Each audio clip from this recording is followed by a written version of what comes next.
नमस्कार, capital TV का खास शो राहुल का अग्निपथ देख रहे हैं आप। मैं हूं आपके साथ पूजा। राहुल गांधी आजकल यूट्यूबर बन गए हैं। आए दिन वो अपने यूट्यूब चैनल में वीडियो अपलोड करते रहते हैं और अब एक और नया वीडियो राहुल गांधी ने शेयर किया है। वीडियो में राहुल गांधी और सोनिया गांधी को देखा जा सकता है। वीडियो में राहुल गांधी अपनी मां के साथ बहन प्रियंका गांधी की रेसिपी की मदद से जैम बनाते नजर आ रहे हैं। माँ, यादें और मुरब्बा शीर्षक वाले वीडियो में दोनों माँ बेटा हल्का फुल्का मजाक भी करते नजर आ रहे हैं। मुरब्बा बनाते समय राहुल गांधी कहते हैं, यदि भाजपा वालों को जैम लेना है तो वो भी ले सकते हैं। इस पर सोनिया गांधी ने भी चुटकी लेते हुए कह दिया कि वो इसे वापस फेंक देंगे। इसके बाद राहुल गांधी हंसने लगे और उन्होंने कहा कि अच्छा है, हम इसे फिर से उठा सकते हैं। मतलब कहने का ये मेरा मतलब है कि क्या राजनीति करने वाले इतने बड़े दो नेता को क्या इस तरह की हरकत शोभा देती है? और आखिर हो क्या गया है राहुल गांधी को? राहुल गांधी इस तरह के वीडियो को क्यों शेयर कर रहे हैं? आज इसी पे चर्चा करेंगे। मेरे साथ स्टूडियो में मौजूद हैं कैपिटल टीवी के एग्जीक्यूटिव एडिटर राजीव जी। सर, आपका बहुत बहुत स्वागत है। धन्यवाद। क्या हो गया इन दिनों राहुल गांधी को? आजकल यूट्यूब पे बहुत ज्यादा एक्टिव है, आए दिन कोई ना कोई वीडियो बना के शेयर करते हैं, अब एक बार फिर से कुक बन गए हैं। देखिए, राहुल गांधी ने जो ये वीडियो शेयर किया है, ये 10 जनपद से विदाई का वीडियो है। आप किचन देख लीजिए, घर देख लीजिए, उनके बागान देख लीजिए। वो शौक पूरा कर रहे हैं कि अब दिखा ही दो, अपने घर के बारे में बताओ थोड़ा कि हम कैसे आलीशान जगह पर रह रहे हैं, क्योंकि अब ज़्यादा दिनों तक 10 जनपद में वो रह नहीं पाएंगे। 10 जनपद से उनकी विदाई लगभग तय है और इसलिए वो विदाई मनाने के लिए पिछले साल जो उन्होंने वीडियो अपलोड किया है, ये बताया है कि अगले साल तो हमें इस घर से निकाल दिया जाएगा, जैसे पिछले साल एक घर से राहुल गांधी को निकाला गया। अब इस बात की चर्चा बाद में करते हैं कि क्यों निकाला जाएगा, लेकिन सबसे पहले ये देखना जरूरी है कि ये मोहब्बत की दुकान चलाने वाले ये माँ बेटे इस वीडियो में क्या संदेश देना चाहते हैं। पहली बात तो 31 दिसंबर की बात है और उसके बाद ये अचानक से मुरब्बा बनाने लगते हैं। कहते क्या है कि सोनिया गांधी जो उनकी माँ हैं, उनको भी बहुत बेहतरीन खाना बनाने नहीं आता, लेकिन सबसे बेहतरीन खाना कौन बनाती है? उनकी नानी। मतलब ये परंपराएं हिंदुस्तान से जुड़ी हुई नहीं है, ये परंपराएं इनकी जुड़ी हुई है इटली से। और दूसरी बात ये कहते हैं कि सोनिया गांधी विदेश जाती हैं तो आने के बाद इनको दाल चावल पसंद आता है। अब क्यों? इसका कारण है कि सोनिया गांधी जब इटली जाती हैं या किसी दूसरे देश के दौरे पर जाती हैं तो वो क्या क्या खाती होंगी कि ये भूल जाती हैं कि यहाँ पर हमको लौट के दाल चावल ही खाना है। क्योंकि उन्होंने खुद से कहा है परोक्ष तौर पर कि विदेशों में हर जगह पर इंडियन रेस्टोरेंट मिल जाएंगे, भारतीय रेस्तरां हर जगह पर मिल जाएंगे, भारतीय व्यंजन भी दुनिया के हर कोने में मिल जाते हैं, यूरोप और अमेरिका में खासकर, क्योंकि यूरोप और अमेरिका के लगभग सारे बड़े शहरों में भारतीय लोग रहते हैं और उनके खाने का टेस्ट इन लोगों की तरह बदलता नहीं है। इसलिए वो वहाँ भी जाकर वही खाना पसंद करते हैं और लोगों को लगता है कि अगर उसके लिए कस्टमर है तो वो व्यंजन परोसा जाना चाहिए, इसलिए रेस्तरां में वो खाने परोसे जाते हैं। लेकिन इन लोगों का टेस्ट अभी तक बदला नहीं है। राहुल गांधी भी कई बार परोक्ष तौर पर बता चुके हैं, प्रत्यक्ष नहीं बताएंगे क्योंकि मजबूरी है, हिंदुस्तान की राजनीति करनी है तो कैसे कह दें कि हमें क्या क्या खाना पसंद है। लेकिन ये बात तो बता चुके हैं कि इनको सबसे ज़्यादा पसंद नॉनवेज है। पिछली बार एक यूट्यूबर के साथ जब बातचीत कर रहे थे तो इन्होंने बताया कि सबसे पसंदीदा खाना जो है वो नॉनवेज है। अब ये तो बताएंगे नहीं कि इतने दिनों तक ये ब्रिटेन में रहे, अमेरिका में रहे, तो वहाँ पर इन्होंने क्या खाना पीना खाया, नॉनवेज क्यों पसंदीदा व्यंजन इनका बन गया।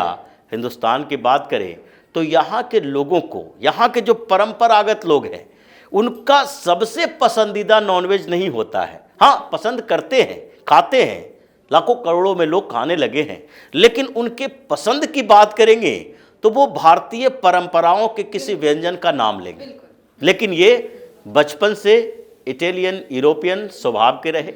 पसंद सोनिया गांधी भी खुद कहती हैं कि जब वो यहाँ पर आई थी तो उनको एडजस्ट करने में प्रॉब्लम हुआ था खाने पीने को लेकर। तो वहाँ खाते क्या थे? ये लोग खाते हैं वहाँ पर बीफ। ज़्यादातर यूरोप और अमेरिका में बीफ से बने हुए व्यंजन ही मिलते हैं। ये चिकन वगैरह जो है वो तो मिनिमम यूज के लिए है, या तो पोर्क होगा या बीफ होगा। बर्गर हो, पिज्जा हो, हर चीज में पोर्क और बीफ का इस्तेमाल किया जाता है। मैकडी ने भी कहा था, मैकडोनाल्ड ने भी, उसके तरफ से कई बार ये बातें कही गई है कि हिंदुस्तान के लिए उसे अपने बर्गर की रेसिपी चेंज करनी पड़ी। यहाँ पर आलू टिक्की बर्गर बनाना पड़ा, क्योंकि अगर नॉनवेज का बर्गर ही सिर्फ परोसेंगे तो लोग इंटरेस्ट नहीं दिखाएंगे। बिल्कुल। अब आलू टिक्की बर्गर जैसे आलू के समोसे बनते हैं, उसने उसको स्वरूप चेंज करके आलू टिक्की बर्गर बनाया। तो इसीलिए इन लोगों के अंदर की भावना इस वीडियो में दिखाई पड़ रही है, लेकिन परोक्ष तौर पर इसको जानने की जरूरत है। अगर आप किसी को देश की जिम्मेदारी देने के लिए सोच रहे हैं, अगर कोई व्यक्ति यहां पर कांग्रेस का सपोर्ट करता है, अभी भी लाखों करोड़ों में लोग जिनके दिमाग में अभी वही कांग्रेस भरा पड़ा है, वो कांग्रेस को वोट देते हैं। उनको समझना चाहिए कि हम जिस लीडर पर भरोसा करते हैं उसे क्या इस देश की संस्कृति, सभ्यता, परंपराओं के बारे में जानकारी है, या उन चीज़ों के बारे में ये अपना विचार क्या रखते हैं, इनका झुकाव किधर है। ये तो इस वीडियो में दिख रहा है कि आप खाते हैं क्या, पीते हैं क्या, वो छुपा के रखने की कोशिश करते हैं और दिखाते क्या है? अपना आलीशान किचन, अपना आलीशान बाग। कभी आपने देखा कि राहुल गांधी या सोनिया गांधी ने यह दिखाने की कोशिश की कि 10 जनपद के अंदर एक छोटा सा मंदिर बना हुआ है? कभी नहीं। और उस मंदिर में कभी इन लोगों ने ये दिखाने की कोशिश की, कोई वीडियो राहुल गांधी का हुआ जो कि वो बताएं कि वहाँ वो रामचरितमानस का पाठ कर रहे हैं? ये तो कहते हैं कि हमने गीता पढ़ी है, हमने उपनिषद पढ़ी है। पिछले दिनों ही राहुल गांधी का बयान आया था, लेकिन जब भी उनका कोई वीडियो सामने आता है और जो बुक सेल्फ दिखाई पड़ता है, उस बुक सेल्फ में ये किताबें तो दिखाई नहीं पड़ती, धार्मिक ग्रंथ दिखाई नहीं पड़ते। और न कभी राहुल गांधी ने ये भी दिखाया कि वो रामचरितमानस भजन गाते पढ़ते हुए या 10 जनपद के अंदर एक छोटा सा मंदिर है उसकी तस्वीरें या उसके वीडियो दिखाएं। अभी कई वीडियो सोशल मीडिया पर आए हैं, पीएम मोदी का भी आया है, भगवान श्री राम के भजन का वीडियो आया है, ये सैकड़ों की संख्या में है। पीएम मोदी ने कल मन की बात में भी बोला कि ये भजन हमने कुछ गाए हैं, कुछ दूसरे से सुने हैं। उन लोगों को बताने की कोशिश करना चाहिए कि ये भजन क्यों जरूरी है।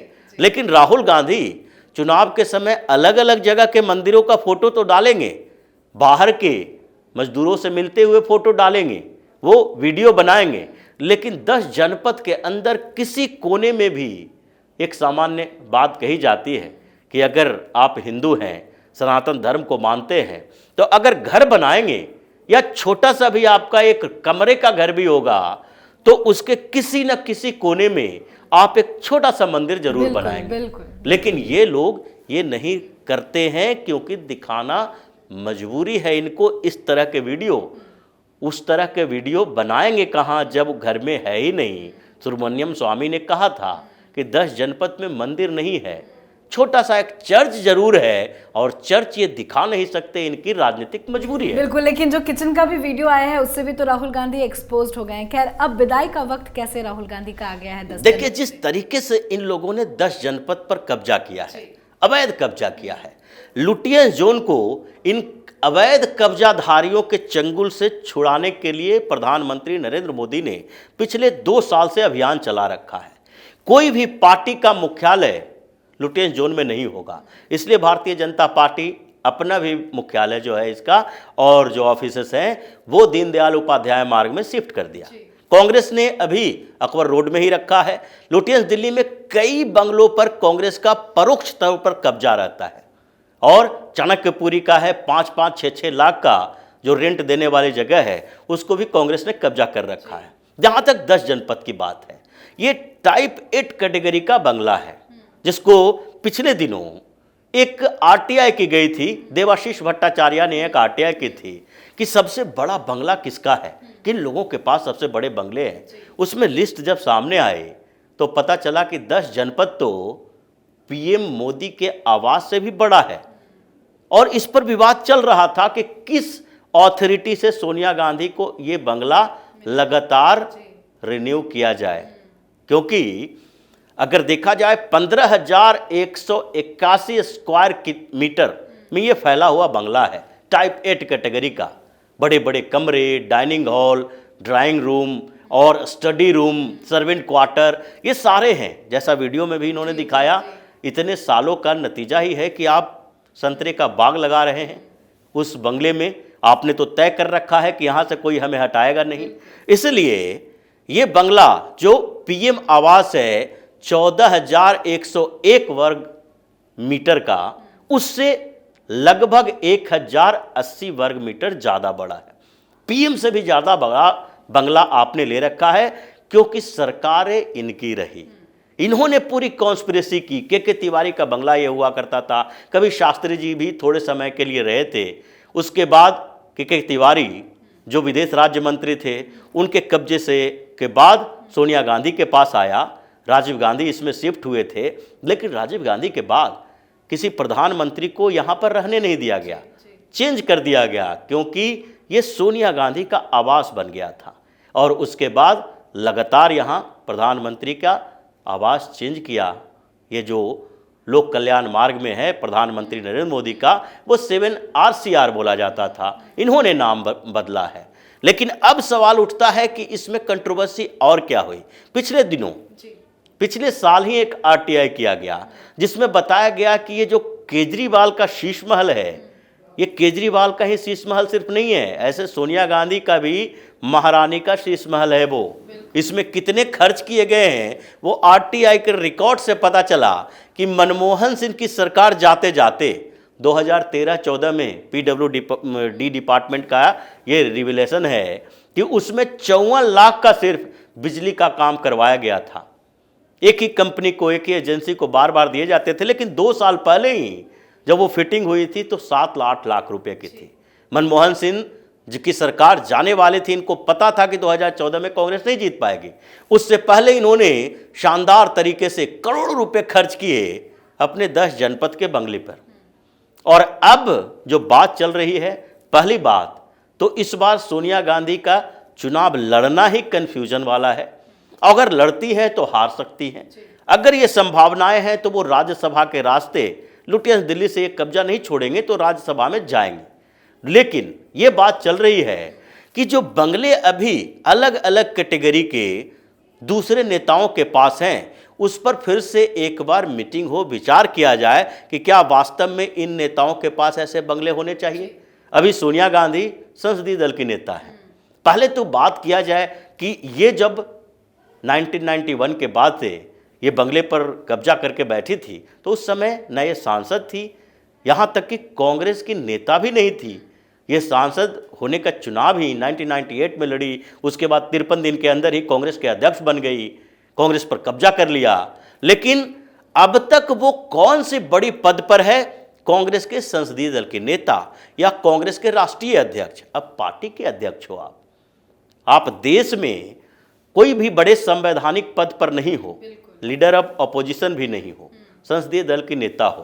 राज्यसभा में या लोकसभा में लीडर ऑफ अपोजिशन तुम्हारे दूसरे हैं, खड़गे और अधीर रंजन चौधरी हैं। तो ऐसे में आपको किस हैसियत से इतना बड़ा बंगला दिया जाए। जैसे राघव चड्ढा का मामला आया, राघव चड्ढा का भी ऐसा ही मामला था। इन्होंने कुछ तथ्य को छिपा लिए कि हम तो विधानसभा सदस्य भी रहे हैं और उसके बाद राज्यसभा में गए हैं, लेकिन उसमें जो साफ तौर पर लिखा है कि अगर विधानसभा सदस्य यानी विधायक 5 साल तक रहते हैं और फिर सांसद होते हैं राज्यसभा या लोकसभा के, तो आपको टाइप 6 के बदले 7 तक दिया जा सकता है। लेकिन आप तो विधानसभा सदस्य रहे और 2 साल में रिजिग्नेशन दे दिया। आपको राज्यसभा जाना था तो कार्यकाल पूरा नहीं किया, इसलिए उनको नोटिस मिली है। अभी तक चल रहा है ये कि कभी भी उनको वहां से निकाला जा सकता है। उसी तरह सोनिया गांधी की बात है। अगर इस बार चुनाव लड़े, जीते, राज्यसभा में गए, किसी भी स्थिति में उनको वो बंगला से निकाले जाने की तैयारी चल रही है। आपके कैटेगरी के अनुसार जो बंगला चाहिए वो अलाउट होगा, आपकी दादागिरी अब नहीं चलेगी। बिल्कुल, बहुत बहुत धन्यवाद सर समझाने धन्यवाद। के लिए। तो राहुल गांधी का कुक अवतार नजर आया है। मां सोनिया गांधी के साथ संतरे का मुरब्बा बनाते राहुल गांधी इस बार नजर आए हैं।